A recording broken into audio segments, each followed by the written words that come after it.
Bonsoir, l'histoire d'aujourd'hui s'intitule Le conte du petit pantalon de pyjama. L'amour aveugle est souvent un amour violent. Il était une fois un petit pantalon de pyjama qui pleurait dans son coin chaque matin. Il était tout chiffonné au fond d'un lit, et surtout très triste. Vous allez tout de suite me demander pourquoi il pleurait. Eh bien parce que toutes les nuits, il était mouillé. Oui, il était mouillé par du pipi. Un matin, je l'ai découvert, qui disait « Je ne veux plus être mouillé, je n'ai pas fait de mal, je suis gentil, je comprends pas pourquoi on me fait pipi dessus. » Peut-être que vous croyez que je suis fou. Vous allez me dire qu'un petit pantalon de pyjama ne peut pas parler. Et vous avez raison.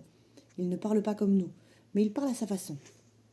D'abord, si on le regarde bien, si on le tient serré dans ses bras, si on met son oreille tout contre lui, eh bien, je vous l'assure, on entend des choses. Oh, bien sûr, ce ne sont pas des mots, mais comment vous dire, ce sont des sensations, comme une musique triste. Vous savez, quand on veut bien se donner la peine de regarder quelqu'un, de le prendre dans ses bras, de respirer doucement, d'écouter comment son cœur bat, comment la vie circule en lui, on entend alors beaucoup de choses, plein de choses silencieuses. Et justement, je dois vous parler du petit garçon qui faisait pipi au lit toutes les nuits, sur ce petit pantalon de pyjama. C'était un enfant très mal à l'aise, parce qu'il aimait son papa et en même temps, il était très en colère contre lui. Là aussi, vous allez me demander comment c'est possible d'aimer quelqu'un et d'être en colère contre lui. Je vais vous expliquer. Ce petit garçon aimait sa maman, et aussi son papa. Mais un jour, quand il était petit, il avait vu son papa et sa maman se disputer très fort, crier, et même il avait vu son papa, dans un mouvement de colère, taper sur maman. Oui, lui donner une gifle, et la maman tombait à terre. Ça l'avait beaucoup effrayé. Il n'aimait pas dormir dans la même maison que son papa.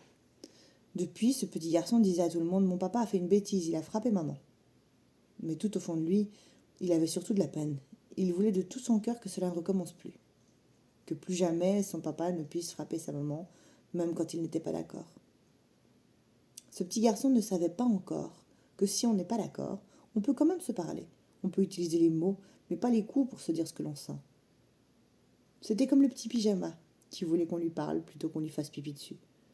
Je dois vous dire que je connaissais un autre petit enfant qui faisait pipi dans sa culotte, mais lui dans la journée.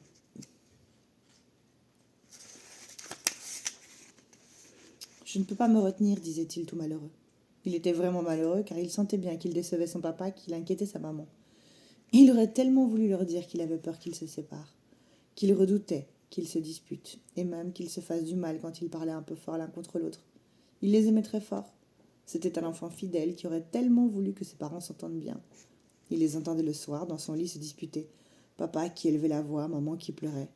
Lui, il croyait que c'était à cause de lui. Peut-être un jour pourra-t-il parler de tout ça, avec l'un ou l'autre de ses parents. Peut-être pourra-t-il aussi dire toute la colère qu'il y a en lui, de ne pas se sentir entendu pour des choses qui paraissent petites ou banales pour les parents, mais qui sont si importantes pour lui. Je ne le sais pas, mais en attendant, il dit beaucoup de choses avec son pipi dans sa culotte. Je vous souhaite une belle soirée. À demain.